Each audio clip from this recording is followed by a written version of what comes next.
भाजपचे सुरेश धस यांचा कार्यकर्ता असलेल्या खोक्याचं पार्सल कोठडीमध्ये पाठवण्यात आलंय। आपल्या राजकीय पदाच्या जोरावर मारहाण करणं, पैसे उधळणं, वन्यजीवांची शिकार करणं हे उद्योग तो बिनदिक्कतपणे करत होता आणि त्यामुळे आता पोलीस कोठडीत खोक्याची मस्ती उतरणार का हा प्रश्न उपस्थित होतोय। पाहूया हा स्पेशल रिपोर्ट।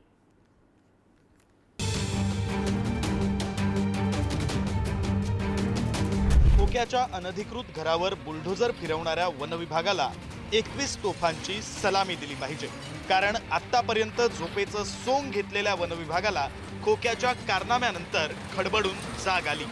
सतीश भोसलेनं शासकीय जागेवर अतिक्रमण केल्याचा साक्षात्कार वनविभागाला झाला।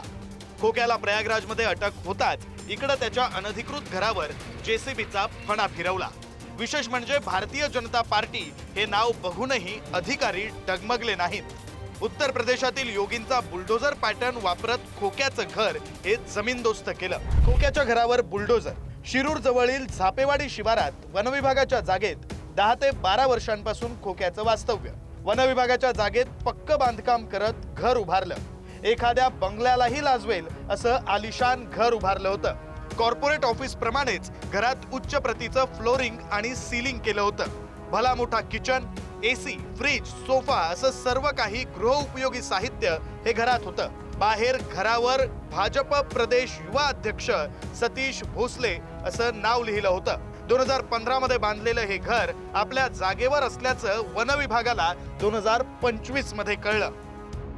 जवळपास 40 जणांचा स्टाफ होता, त्यामध्ये पोलीस होते, वन विभागाचे कर्मचारी होते आणि इतर काही पंच लोक होते। या सर्वांनी मिळून आम्ही ती कारवाई पूर्ण केलेली आहे। काय काय तुम्ही हस्तगत केलेलं आहे? जे सामान घेतलेले आहे ते जप्ती पंचनामामध्ये येणार। ते सगळं काही सामान, ते मुद्देमाल जो हस्तगत केलेला आहे तो आम्ही जप्ती पंचनामा। यापूर्वी किती वेळा त्यांना नोटीस देण्यात आली होती? नोटीस देण्यात आलेली, जो कायदे नियमानुसार जी कारवाई ती पूर्ण करते। वन विभाग, महसूल आणि पोलीस विभागानं संयुक्तरित्या जवळपास 4 तास कारवाई केली आणि खोक्याचं घर पाडलं। घर पाडण्यापूर्वी त्याच्या घरातील सर्व साहित्य प्रशासनानं बाहेर काढलं। दरम्यान खोक्याचं उरलं सुरलं घरही होळीच्या रात्री अज्ञातांनी पेटवून दिलं। या आगीत खोक्या भोसलेच्या घराची अक्षरशः रांगोळी झाल्याचं बघायला मिळालं। पण स्वतः मुलींवरती, लहान मुलीवरती अन्याय झाला।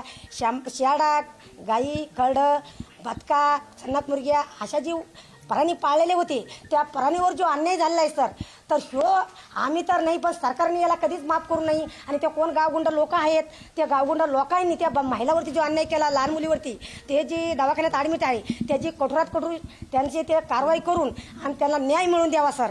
SP साहेबांना माझी विनंती आहे आणि वरती जी फडणवीस साहेब आहेत तर ते फडणवीस साहेबांना पण माझी विनंती आहे। आम्हाला शाळेत जायला भीती वाटते की हे सर आणि लोकांना धमकी देतात, असं व्हिडिओ व्हायरल केला गेलता, पण ते न्यायासाठी दिला होता। मुलींवर अन्याय होता म्हणून ते बोलले होते की मुलींवर छेड करू नका, हेच बोलण्यासाठी गेलते, पण लोकांनी त्यांचे वाईट व्हिडिओ व्हायरल केले त्याच्यासाठी ते म्हणते ते आम्हाला जायला भीती वाटते। आमचे बोर्डाचे पेपर चालू आहेत आता, आम्हाला जायला सुद्धा भीती वाटते की आम्ही कसं जावा।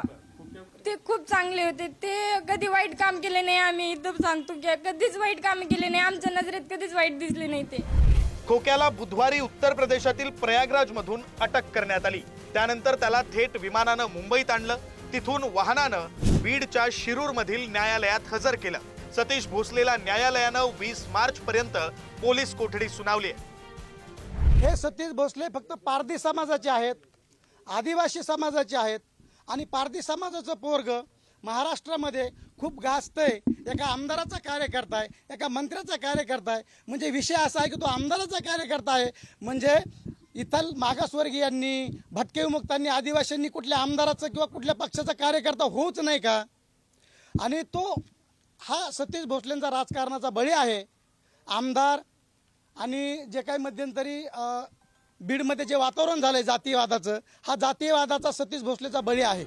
सतीश भोसले हा आष्टीचे भाजप आमदार सुरेश धस यांचा खास कार्यकर्ता। आपल्या राजकीय पदाच्या जोरावर मारहाण करणं, पैसे उधळणं, वन्यजीवांची शिकार करणं हे उद्योग तो बिनदिक्कतपणे करत होता। त्यामुळे खोक्याचा अनधिकृत घरावर बुलडोझर फिरवत केलेली कारवाई ही योग्यच आहे, यात कुणाचंही दुमत नाही। मात्र प्रश्न असा आहे, गेली 10 वर्ष वन विभागासह इतर प्रशासन झोपेचं सोंग घेऊन होतं का? उदय नागरगोजे, पुढारी न्यूज, बीड।